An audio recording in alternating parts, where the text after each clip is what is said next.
আর কুটিলা কি ছিল? বড় কুটিলমতি নাম ছিল তার, কুটিলা, জটিলা, কুটিলা। কত মিল দেখছেন নামের মিলেই বোঝা যাবে যে আহা কত সুন্দর। দেখবেন যার সাথে যার মিল সে তার মতোই হয়। যার সাথে আপনার বেশি মিল আস্তে আস্তে তার মতনই আপনি হতে থাকবেন। কিচ্ছু করার নেই, হবেনি, হতেই হবে আপনাকে। বলে না সঙ্গ দোষে লোহা ভাসে, তোমার সঙ্গটি যেমন হবে তোমার জীবনটি আর তুমিও ঠিক তেমনই হও। তো ভেবে নাও একবার, সঙ্গ করবে বেছে, তবেই তো ভগবানকে পাবে। তুমি যদি একটা চোরের সঙ্গে ওঠা বসা করো লোকে তোমাকে চোরই বলবে, বলবে তো। আর তুমি যদি একটা ডাকাতের সাথে ওঠা বসা করো তোমাকে লোকে ডাকাতি বলবে।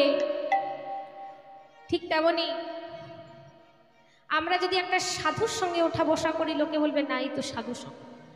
আপনি দেখুন না, ভাবুন ভাবুন, আপনি চোরের সাথে মেলামেশা করছেন, দুদিন তার বাড়িতে যাচ্ছেন, কি বলবে লোকে? আরে দেখ দেখ চুরি করে চলে এলো। আপনি কি করছেন? ডাকাতের সাথে ওঠা বসা করছেন, ডাকাতের বাড়ি যাচ্ছেন, ডাকাতি শিখেই আসবেন, আর ঘরে এসে ডাকাতি করতে শুরু হয়ে যাবে, বললে হবে? হ্যাঁ, তাই এই হচ্ছে আমাদের অবস্থা। আর আপনি যদি একটা সাধু সঙ্গ করেন, সাধুর সাথে কোথাও ভ্রমণ করেন, দেখবেন নিজের পরিবর্তনটা আপনি দেখতে পাবেন। এবার বলবেন নিশ্চয়ই যে তাহলে কীর্তনিয়া, যে সাধুর কথা তুমি বলছো সেই সাধুটি আসল সাধু বুঝবো কি করে? কিচ্ছু করতে হবে না। সাধু যদি আসল হয় তোমার ঘরে যখন পা রাখবে তুমি তাকে দেখে বুঝতে পারবে না, ঘরেরটা যে প্রভাবটা না, ঘরটা শান্তি হয়ে যাবে। আপনার ঘরে যে সবসময় আগুন জ্বলছে তার চরণ যখনই আপনার ঘরে পড়বে দেখবেন সব শান্ত হয়ে গেছে। মানে তার প্রবেশ মাত্র কি আপনি বুঝতে পারবেন যে হ্যাঁ কোনো মহাপুরুষ আমার ঘরে প্রবেশ করেছে, যার জন্যে আমার ঘরটি উন্নতি হবেই। তাই সব সময় তুমি যতই যেমন হও নিজের সঙ্গটি কিন্তু ভালো। এই জটিলা কুটিলা এখন রাধারানীকে বলছে, কিরে রাধে কোথায় ফেলে এলি সেই কলসি? যদি কলসি খুঁজে না এনেছিস তোকে কিচ্ছু খেতে দেবো না, বাইরে বার করে দেবো। এখন এই কথা শুনে বলছে আচ্ছা বাইরে বার করে দেবে। কিন্তু রাধারানী আমার কি করছে? কিছু উত্তর দিচ্ছে না, চুপচাপ শুধু এক জায়গায় গিয়ে বসে আছে, শুধু কেঁদেই যাচ্ছে, কাউকে কিছু বলছে না। আর ললিতা এখন সেই সময় রাধারানীর কাছে এসে উপস্থিত হয়েছে। হেন কালী তথা আইলো ললিতা, সখীগণে সঙ্গে করি, সখীগণে সঙ্গে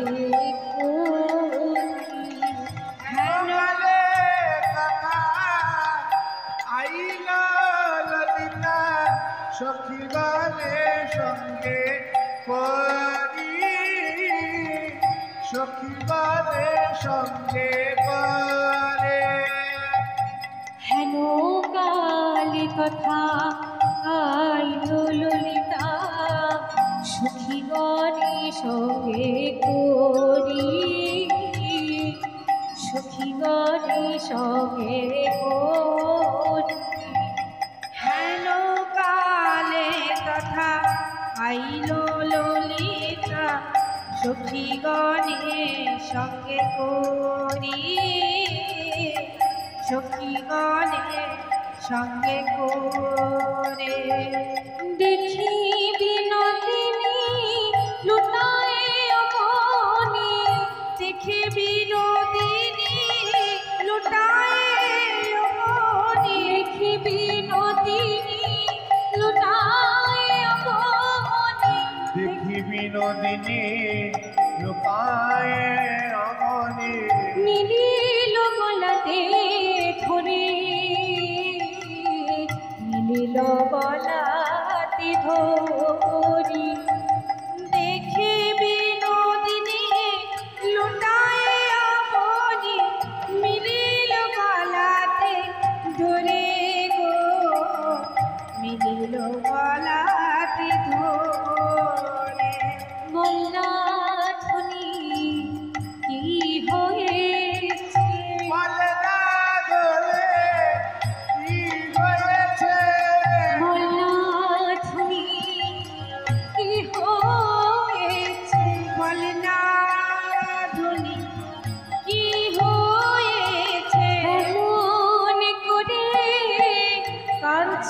কেন বল না ধনী কি হয়েছে এমন করে কাঁদছিস কেন বল না ধনী কি হয়েছে ওরে সখী ললিতা এবং অষ্টসখী এসেছে কার কাছে? রাধারানীর কাছে। রাধারানীর কয়টি সখী? অষ্টসখী। ললিতা, বিশাখা, সুচিত্রা, চম্পকলতিকা, ইন্দুরেখা, তুঙ্গবিদ্যা, রঙ্গদেবী, সুদেবী। এখন সখী রাধারানীকে জড়িয়ে ধরে বলছি, রাধে কি হয়েছে? তুই এমন করে কাঁদছিস কেন রে? হ্যাঁ রে, শুনছি তুই নাকি কলসি ভুলে ফেলে এসেছিস যমুনাতে। হ্যাঁ রে, এই সখী, আমরা জানি যে তোর পিতা ঋষভানু রাজা, সে এমন 100টি সোনার কলসি তোকে গড়িয়ে দিতে পারে, কিন্তু শোন না কি রাধা, আমরা বলি কি যে হ্যাঁ রে, তোর তো এমন ভুল হওয়ার কথা নয়, তাহলে তুই কেন ফেলে এলি কলসি? এখন রাধারানী কেঁদে কেঁদে বলে, আমি কেন ফিরে এসেছি জানিস? যমুনায় যাইতে শ্যামের হিরিল আধো নয়ন কোণে, আধো নয়ন কোণে। যমুনায় যাইতে শ্যামের হরি বল, হরি বল।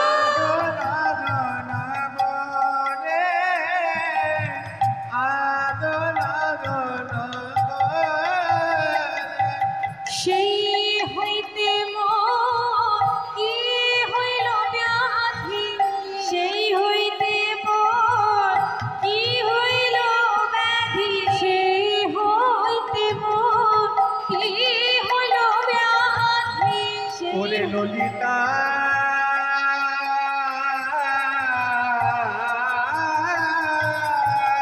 ললিতা, ওরে আমার মরমিয়া সখী, আমি যমুনায় জল নিতে গিয়ে আমার মরা বধুরে দেখে আমার নয়ন ধরাইল। সেই হইতে মোর কি হইল ব্যাধি শ্যামরূপ ভাবি মনে গো, শ্যামরূপ ভাবিব মনে। সেই হইতে মোর কি হইল ব্যাধি শ্যামরূপ খানি ভাবি গো, শ্যামরূপ খানি ভাবি। সখী আমার দিবানিশি মনে পড়ে, আমার দিবানিশি মনে পড়ে, আমার দিবানিশি মনে পড়ে, নিশি মনে পড়ে যা দেখিলাম যমুনা তীরে, দিবানিশি মনে পড়ে যা দেখলাম যমুনা তীরে। আমার দিবানিশি মনে পড়ে। কি বলছে লোকটা বারবার?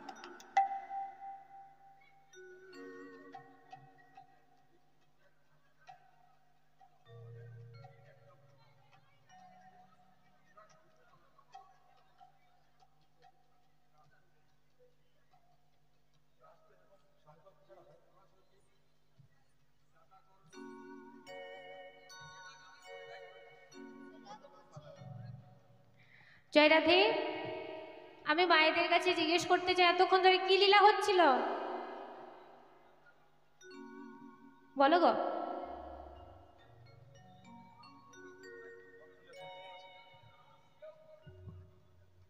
বলো। দেখো, আমি রাসের নিয়ে একটা কথা বলি। আমি প্রায় এই ফিল্ডে গান করছি মোটামুটি 4 বছর। তো রাস জিনিসটাকে মানুষ এমন করে দিয়েছে যে রাস লীলাটা যে আপনি শুনবেন সেটার উপায় নেই আপনার কাছে। আপনাকে লজ্জায় সেখান থেকে উঠে চলে যেতে হবে। রাধা গোবিন্দের নামে এত খারাপ কিছু আলোচনা করা হয়। রাধা রানী গোবিন্দের প্রেম ছিল নিষ্কাম প্রেম, কিন্তু সেটাকে কামে লিপ্ত করে রাসটাকে কেমনভাবে শেষ করে ফেলেছে। যেখানে কামের কোনো জায়গা নাই সেই গোবিন্দকেই কামে বানিয়ে দিয়েছে সব। দেখুন বাবা, রাগ করবেন না। তাই আমি এইদিকে রাস গান করি না, কারণ রাসের যে আসল যে রস সেটা আমরা কোনোদিনই শোভন করতে পারবো না। যেটা আমরা করে থাকি সেটা তো নৃত্য রাস, রাধা গোবিন্দ নৃত্য করে শয়নে থাকে, সেটা আলাদা। কিন্তু আসলে যে রাস জিনিসটা কি সেটা যখন আমরা জানতে পারবো, রাস কি সামান্য জিনিস না। শ্রীমদ্ ভাগবতে লেখা আছে, কি লেখা আছে? যে রাস হচ্ছে পবিত্রতার প্রতীক, যেখানে কামের কোনো জায়গা নাই। যে কোনো রস ধাতু, সেটা কি রস, কি রসের বিষয়ে উল্লেখ করা হয়েছে? সেটা হচ্ছে পবিত্র প্রেম রস, সেই বিষয়ে উল্লেখ করা হয়েছে, সেটাকেই বলে রাস। কিন্তু এখন তো আর সেই রাসের নিরাশ হয়ে গেছে।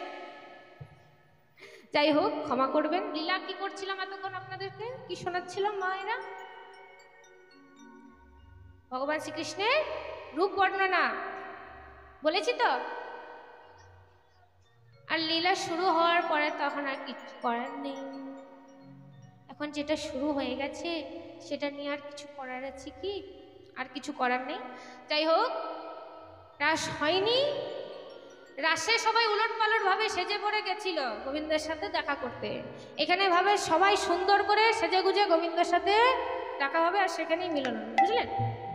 এটাই হচ্ছে রূপ আর রাসে পার্থক্য। যাই হোক, কথা হলো এই, আজ এমন হেন সময়, আজ সখীরা বলছে কি ব্যাপার রে, তার মানে তুই গোবিন্দের ভুবনমোহন রূপটিকে দর্শন করেছিস? হ্যাঁ রে, গোবিন্দকে কেমন দেখতে একটু বল। এখন সখীদের কথা শুনে রাধারানী আমার কান্তে বললেন, ওরে সখী রে, গোবিন্দের রূপের বিষয়ে আমি কি বর্ণনা করব? যার রূপের কোনো তুলনা হয় না তার বিষয়ে আমি কিভাবে বর্ণনা করব? কিন্তু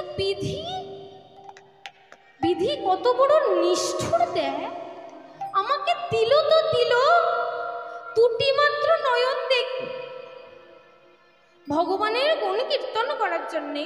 পঞ্চমুখে পঞ্চানন, ষড়মুখে কার্তিক, চতুর্মুখে ব্রহ্মা, সবাই ভগবানকে দর্শন করেছে। দেখুন মা, ব্রহ্মার কতগুলি মুখ? 4টি। 4 দুগুণে কয়টি নয়ন হলো? 8টি। 8টি নয়ন। পঞ্চমুখে পঞ্চানন মানে কে? শিব। শিবের 5 দুগুণে 10টি নয়ন। ষড়মুখে কার্তিক, 6টি মুখ কার্তিকের। 6 দুগুণে কতগুলি নয়ন হলো বলো? হ্যাঁ, তাহলে এই হচ্ছে ব্যাপার। আর ইন্দ্রর কতগুলি নয়ন ছিল? সহস্র। সেই সহস্র নয়ন দিয়ে ভগবানকে দর্শন করেছে। আর হলো কি, আর এইদিকে দশানন হচ্ছে রাবণ। সেই রাবণ 10টি নেত্র দিয়ে দর্শন করেছিল ভগবানকে, কিন্তু বিধি এতটা নিষ্ঠুর, দিল তো দিল শুধুমাত্র 2টি নয়ন দিল। কেন মিনের নয়ন দিল না রে, কেন মিনের নয়ন দিল না রে, কেন মিনের নয়ন দিল না রে।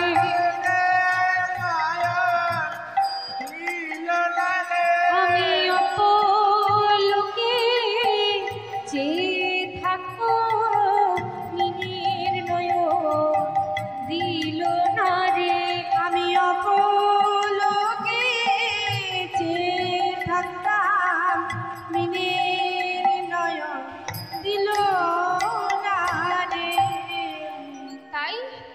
সখী রে, আমাকে দিল তো দিল বিধি, দুটো নয়ন দিল, তাতে আবার পলক দিল। ওমা মিন মানে কি গো? মাছ। মাছের পলক আছে? কি মাছের পলক আছে? না। আছে? আছে না নাই বলো? নাই, মাছের পলক নাই। যদি মাছের পলক থাকতো তাহলে তো চোখ বন্ধ করতো আবার খুলতো। বন্ধ করতো না। যদি পলক থাকতো, কিন্তু পলক তো নেই। তাই রাধারানী আমার কান্তে কান্তে বলছে, সখী পলক দিল, আমি যেই না নয়নটি মুদ্রিত করেছি, সঙ্গে সঙ্গে গোবিন্দ যেন কোথায় অদৃশ্য হয়ে গেল। ওরে রাধে, এই ব্যাপার। আচ্ছা একটা কথা বল, তুই যে গোবিন্দকে দর্শন করেছিস, তাকে দেখতে কেমন? বলবো সখী, তাকে দেখতে কেমন? সখী সে হরি কেমন নাম শুনি যা এত প্রেম জাগে, চোখে আনি এত জল। সখী সে হরি কেমন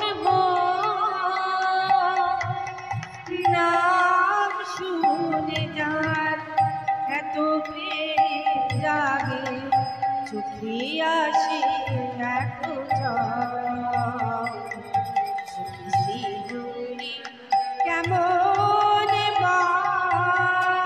সে কি আসে পৃথিবীতে, গাই রাধা নাম বাঁশুরিতে। সে কি আসে পৃথিবীতে, গাই রাধা নাম বাঁশুরিতে। সে কি আসে পৃথিবীতে, গাই রাধা নাম বাঁশুরিতে। সে কি আসে পৃথিবীতে, গাই রাধা নাম বাঁশুরিতে। যার অনুরাগে বিরহ যমুনা, জারি অনুরাগে বিরহ যমুনা। যার অনুরাগে বিরহ যমুনা, জারি অনুরাগে বিরহ যমুনা। হয়ে ওঠে চঞ্চল। সখী শ্রীহরি কেমন নাম শুনে যার হরি বল, হরি বল। চোখে আসে এত জল। শ্রীহরি কেমন নাম শুনে যার এত প্রেম জাগে, চোখে আসে এত জল। শ্রীহরি কেমন তারি নামে ডাকিলে আসে কোন রূপ, গুণ পাইল সে রাধা সব ভালোবাসি।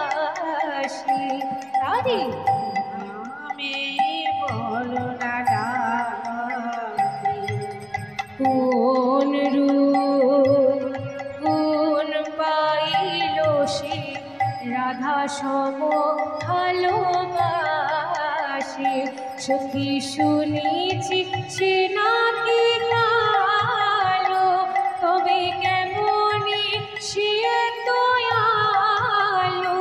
সখী শুনেছি সে ডাকে কালো, তবে কেমনে চালে সে আলো। সখী শুনেছি সে নাকি কালো, তবে কেমনি সে দয়ালো। সখী শুনেছি সে ডাকে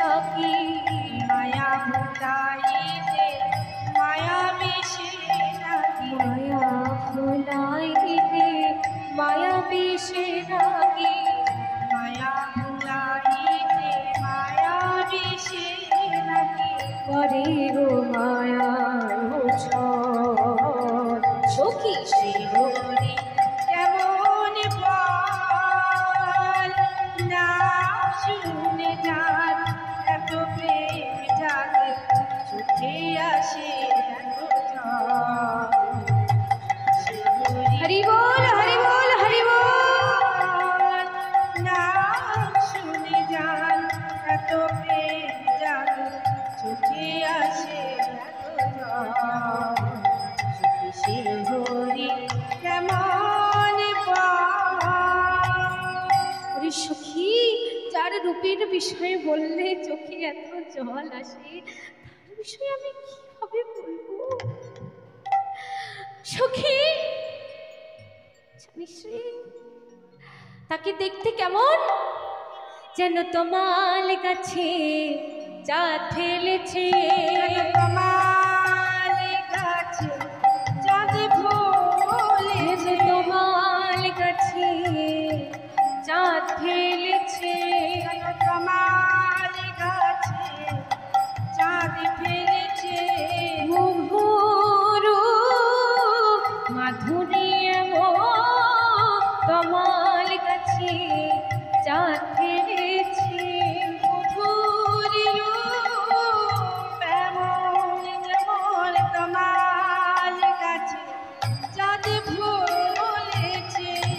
দেখো আজ রাধারানী কি বলছে বলছে সখী রে আমার গোবিন্দকে কেমন লাগে জানিস যেন তমাল গাছের মধ্যে কেউ যেন চাঁদ ফেলে দিয়েছে বলছে আচ্ছা এই ব্যাপার হ্যাঁ আচ্ছা আর কেমন আর কিছু দেখেছিস গোবিন্দর মধ্যে হ্যাঁ জুড়ে চারু শ্রীঘণ্টক ঘণ্ডিত জুড়ে চারু ঘণ্টার ঘণ্টিত জুড়ে চারু শ্রীঘণ্টক ঘণ্ডিত জুড়ে চারু শ্রীঘণ্টক ঘণ্টিত মালতী মধুকর মা মালতী মধুকর মা মালতী মধুকর মা মালতী মধুকর মা। আরে গোবিন্দ সখী আমি কি দেখলাম জানিস আজ গোবিন্দ মধুকরের মালা পরে আছে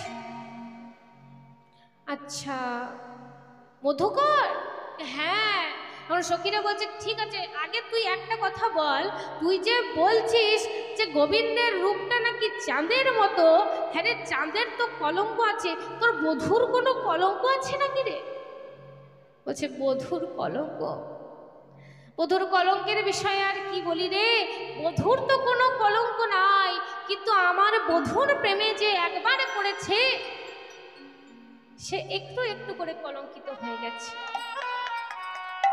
মানে একটু একটু করে কলঙ্কিত হয়েছে এটার মানেটা কি সখী তুই কি জানিস সে কলঙ্কিত হয়েছে আর সে কলঙ্কিনী হয়েছি আমি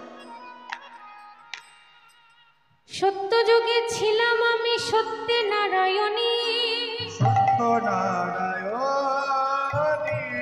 দুর্বাসা মুনির অভিশাপে হলাম আমি মর্তবাসিনী মর্তবাসিনী ত্রেতা যুগে আমি ছিলাম রামচন্দ্রের ঘরণী রামচন্দ্রের ঘরণী কইকের অভিশাপে হলাম আমি বনচারিণী বনচারিণী আজ তাপর যুগে যখন আমি হলাম আয়ানের ঘরণী আয়ানের ঘরণী আজ সবাই আমাকে বলে বলে কৃষ্ণ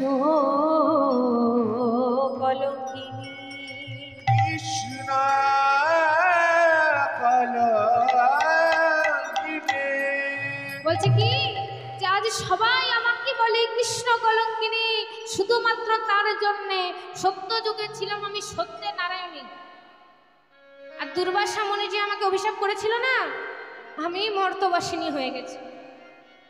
ত্রেতা যুগে ছিলাম আমি রামচন্দ্রের ঘরণী, সীতা ছিলাম কৈকেয়ীর অভিশাপে আমি বনচারিণী হয়ে গেলাম। তারপর যুগে কি ছিলাম? তারপর যুগে ছিলাম আমি এই দাপর যুগ, এই দাপর যুগে আমি হচ্ছি আয়ানের ঘরণী। এখন সবাই আমাকে বলে কৃষ্ণ কলঙ্কিনী। তাই সখীরে, আমার বধূর নামে যে কলঙ্ক দেয় তাতেই আমার, যদি সবাই আমাকে রাধা কলঙ্কিনী বলতো তাহলে আমার কোনো দুঃখ ছিল না, আমার কোনো কষ্ট ছিল না। কিন্তু সবাই আমাকে বলে কৃষ্ণ কলঙ্কিনী, কৃষ্ণ কলঙ্কিনী, কৃষ্ণ কলঙ্কিনী। হ্যাঁ রে সখী, একটা কথা বল, আমি কি কৃষ্ণ কলঙ্কিনী? আমার বধূর নামে কেন কলঙ্ক দেয়? কলঙ্কিনী নই, আমি হচ্ছি কলঙ্কিনী। সে তো কোনো কলঙ্ক ধারণ করেনি, তাহলে আমার এই অবস্থা হয়েছে কেন জানিস? আমার নিজের জন্য। কারণ সখীরা জিজ্ঞেস করছে তোর নিজের জন্য এই অবস্থা? বলছে হ্যাঁ, আমার নিজের জন্যই এই অবস্থা। আমি যখন পিত্রালয়ে ছিলাম, দেখুন ভক্তগণ, ভক্তিগতী মায়েরা, বাবারা, এখন আমরা জানবো যে রাধারানীকে সবাই কৃষ্ণ কলঙ্কিনী কেন বলে, কি কারণে বলে। যখন আমি ছিলাম কোথায়? পিত্রালয়ে। সে পিত্রালয়ে আমি যখন ছিলাম সখী, একজন দ্বিজবর এসেছিল। আর সেই দ্বিজবর যখন এলো তখন সে আমাকে জিজ্ঞেস করলো তোমার নাম কি? আমি আমার নাম বললাম। আবার তারপর সে আমার হাত দেখতে চাইলেন, আমি আমার হাত দেখালাম। সেই হাত দেখে সেই দ্বিজবর আমাকে কি বললো জানিস? বলল নষ্টচন্দ্রকে নিরীক্ষণ করিস না, তোর কিন্তু কলঙ্ক লাগবে। অর্থাৎ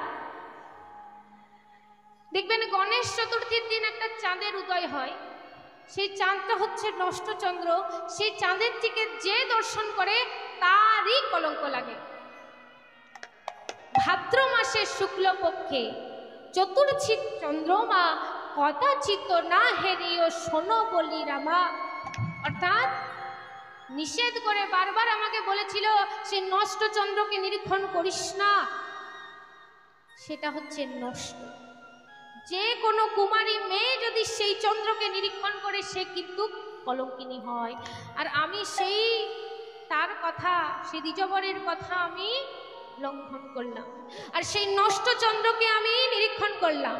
কহিলাম বিদুরাজে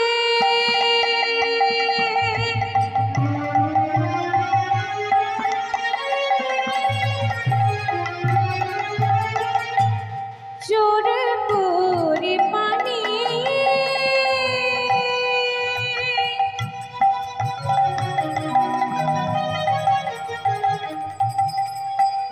কর দিও হই যেন শ্যাম কলঙ্কিনী।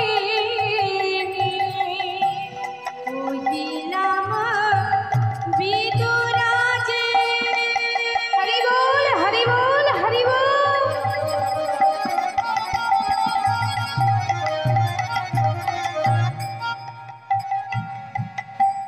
জোরে করে পানি